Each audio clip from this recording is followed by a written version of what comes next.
We got another Mike Zimba video. They had 99.9% chance to lose until. What does it look like when a team with 99.9% chance to win completely blows it? Well, Alvarado hit a buzzer beater? You let Alvarado game you? 9% chance to win. Alvarado completely blows it. Well, shockingly, you let Alvarado game you? Michael Jordan's last games with the Bulls, we got a chance to see, as after Cedric Sabalas missed this jump shot, the Dallas Mavericks. You know that's not the reason why Alvarado's on the court, bro. If he does that to you, I don't know. You might as well just tank the rest of that season, bro. 0.1% chance to beat the and I know he got the sneak attack at least one time on you too. What did you? Before the Mavs pulled off the near impossible. A perfect storm saw Cedric redeem himself and catch fire as the Bulls missed several key free throws down the stretch, got a 5-second inbound violation, went down by 3 points with 11 seconds left, and finally watched as Sabalas drained a 3 to tie this game with the overtime victory, giving us officially one of the rarest feats in basketball. Dang. The 0.1% comeback, which got me thinking, It's how often hilarious. has a The Timberwolves, yeah, I remember that series. I wasn't doing YouTube yet, but I was watching that series. I already knew we were going to win the whole time. Because I was watching the Timberwolves during that regular season. I already knew they were going to lose in the first round in 6 games. I already knew it, because I just knew it. Like, some teams, you just know they're going to lose in the first round during the regular season. Like, they're not going to get swept. They're just going to take a team to 6 in the first round and lose. That was the Timberwolves, 2022. Rarest feats in basketball, the 0.1% comeback, which got me thinking, how often has a 0.1% comeback happened, and more importantly, what is the actual greatest comeback in NBA history? So what's up, guys? Mike here, and since 1996, over 60,000 NBA games have been played and analytically tracked, which means stat engines such as the one on Inpredictable.com can show us the rarest games of all time, a 0.1% chance to win comeback. Over 60,000 games should give us roughly 60 games to work with here. The biggest question is, when it comes to the greatest comeback ever, what should we value the most? Is it a pure, incredible individual outburst like Tracy McGrady's? As down 9 with just a minute left in the 13 points in like 13 seconds or something like that. Season, the Rockets hit that rare 0.1% chance to win before T-Mac had one of the greatest 1-minute performances the NBA has ever seen. At one point in his career, Kobe said T-Mac was the toughest player he ever had to guard, and you can see why right here. As Tracy would not only finish with 13 points in 33 seconds, but he hit this outrageous N1-3 over Tim Duncan and finished the game off with a pull-up 3 in transition. A 3 that sunk the eventual champion that season, San Antonio Spurs, a frantic, amazing... I still got a Magic jersey. It's small. I had it for a long time. I grew out of it, but I still have it though. However, maybe you value raw score more. I used to mismatch teams. I had a T-Mac jersey, Orlando T-Mac jersey with the Knicks hat, bro. Jazz found themselves down 36 points to the Denver Nuggets before John Stockton and Karl Malone led them to the largest comeback in NBA Got a picture of it too. In terms of pure points. Certainly great, but to be fair here, the Jazz were losing by a large margin early on. They actually managed to increase their odds of winning this game to 10% by the end of the third quarter. This comeback was certainly a stunning achievement, except they had Clyde Drexler. Clyde Drexler played for the Jazz with Karl Malone and John Stockton. Possibly the greatest regular season team comeback of all time. But before we continue, I'm very excited to thank CP.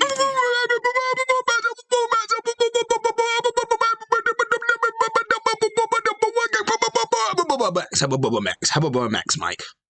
Today's video, and now let's get back into that video. With over 8 minutes left in the fourth quarter in the 2020 season, the Sacramento Kings were losing by over 20 points and had less than 0.1% chance to win. When fast forward to around a minute left, and if we look, they still had the same odds of winning, almost 0. Yes, for over 7 minutes in this game, the Kings should have been dead. Wiggins? We had missed free throws. We Back when they had Wiggins. Big 3-pointer by Buddy and Hield and then was on the Kings. greatest 300 IQ endings to a regular season game. Oh, you know this. Oh, cause Fox don't have his afro anymore. At the foul line, down by 2 points with only 1 shot left, De'Aaron Fox made one of the rarest plays you can see in an NBA basketball game, chucking the ball off of his own rim, grabbing the miss, and tying this game. The Kings would cement this all-time comeback with an overtime win. That's perfect execution right there too. Right? Well, I'd say so far. I think left-handers are better at that. Like in these situations right here, in the fourth quarter when you're down by 2 and you're at the free throw line, because some teams don't want you to shoot a 3 to win the game. They'd rather have foul you, make 2 free throws, or make 1 free throw, make the first one and miss the second on purpose and get the rebound and win the game like that. But Fox executed this perfectly. I think left-handers do it better than right-handers when it comes to this situation right here. In an NBA basketball game, chucking the ball off of his own rim, grabbing the miss, and tying this game. The Kings would cement this all-time comeback with an overtime win, which means we found our answer, right? Well, I'd say so far there has been a bit of a problem with our calculations, and that has been we haven't included the stakes. If we were to watch the worst team in basketball right now, the Detroit Pistons, come back from 40 points down to anyone, would all of the news headlines the next day be the greatest comeback in NBA history? Dwayne Wade! No. We would say, wow, the Pistons won a game. Is K to bust? LeBron James from D-Wade. An amazing comeback, but it can't give us the best one. We know the playoffs raise the stakes. We know the only games that really matter are playoff games. So for instance, when we compare T-Mac's unreal individual run to Nate Robinson's game 4 of the 2013 playoffs, Nate Robinson, state of Nate! Just as much of a not human type performance, he just had more on the line. Chicago would win this first round series in 7 He will never play an NBA game again after this series right here, bro. That's ridiculous. They saw him drop 30. I'm like, yeah, whatever. He's not NBA material. He saw him drop 30 points per game in a playoff series. Bro. I'm like, yeah, he's not NBA material. Which means they could not lose a single one. Which also means if Nate Robinson did not score 12, they should have re-signed him. What are the Bulls doing? The Bulls back in what might be the most. And that was the year Derrick Rose was out the entire year. Probable comeback we've ever seen, as the Bulls were down 14 with 3 minutes and 16 seconds left to go. They had only a 0.1% chance to win at that point, only to watch as Nate Robinson saved them. This one was crazy. We should remember Nate. This win, nothing else. Yeah. To be fair. You have to show that, Mike. Dang.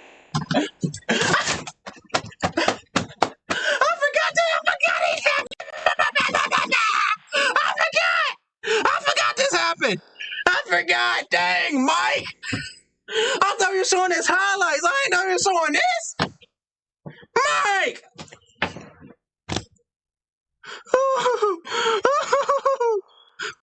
Oh, Logan Paul or Jake Paul, one of them. Also, I get them mixed up all the time. I can't tell who's which. First series win before they would eventually lose in round 2. I know Jake Paul's in WWE. Or is that Logan? In tremendous fashion and wins the NBA championship because of it. Since 1996, there have been 4 finals games that have been truly historic comebacks, although they all have flaws in some way. You may remember the 2000. Mike, you're a menace for that, bro. I thought we were talking about basketball. You said.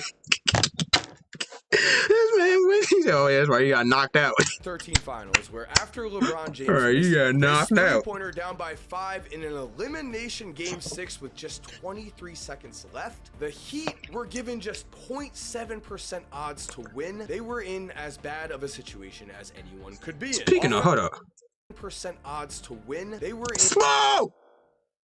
He deserves his contract. He deserves it. Every penny, every cent, bro. He deserves it. Real talk. Like he's one of those coaches that you run through a wall for. I can just tell how his players play for him. Then once they go to a different team, they don't play as hard.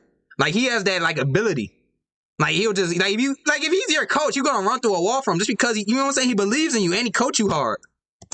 As bad. He'll play you minutes. No, and everyone on the floor like, who is he? Why is he playing? He'd be the only one to believe in you. Offensive rebound by the Heat. LeBron 3. Missed free throw by the Spurs. Offensive rebound by the Heat. Ray Allen all-time historic shot. A sequence of events that not only saved the Miami Heat season, but also saved them a title as they would go on to win Game 7. Is this our answer? I say no. I say this comeback is just too short, and this was a true back and forth game throughout. The stakes were high, the plays were incredible, the short-term comeback was as good as you can possibly possibly get. The same could be said about the 2004 finals in Game 2, where Shaq and Kobe had around the same odds of winning, down 6 with 37 seconds left, before Kobe would drain this contested 3 in regulation, and the Lakers RP everyone on a helicopter. This has Kobe. been forgotten because this was the only win Kobe. in the Lakers 2004 NBA Finals. And again, though, for Kobe. the all-time number Kobe. 1 spot, this comeback was just too short. After digging Shaq. through all 60 Did Shaq just do a floater, bro?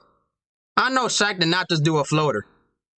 games. With the help of Unpredictable.com again, I think I have found our answer. I think our best possible example, unfortunately, comes at the expense of the Heat in 2011. Many remember Jason Terry scoring more Jason Chicken Fingers Terry, points than LeBron James in this series. Few remember that the Miami Heat took Game 1 and were about to win Game 2 before they choked. Choked horrendously, I might say. The Heat led Game 2 by 15 points with under 7 minutes left when they suddenly lost their minds and began to chuck up 3 after 3, while on the other end, Dirk Nowitzki led what I will call the greatest NBA comeback ever. In this game, Dirk would immortalize himself in NBA history. He would make the greatest final NBA 4 comeback shots ever for the Mavs, including a 3 to give them a 3-point lead with 26 seconds left. And after a Mario Chalmers make that we've all forgotten as well, Dirk would close this one out himself. What happened to Mario Chalmers? He was a solid role player for them.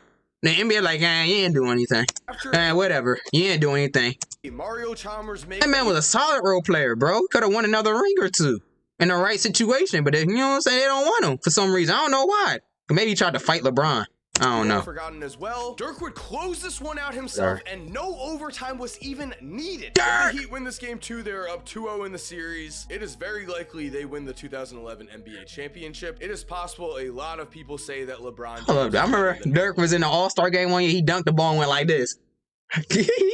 Instead, Dirk Nowitzki earned himself a statue outside of the Dallas Mavericks arena with this performance. I'd add bonus points for that. I want to know what you think down below. What do you think is the greatest comeback in NBA history? And I also want to say thank you for watching. Thunder versus Nets 2018. Russell Westbrook and Paul George. If you're new to the channel, make sure to subscribe and turn on post notifications. That way you never miss a video like this, if you enjoyed it, of course. If you're already subscribed, thank you so much for supporting. You are awesome. We all know it, and as always, have an awesome day and cue that music. Shout out to Mike.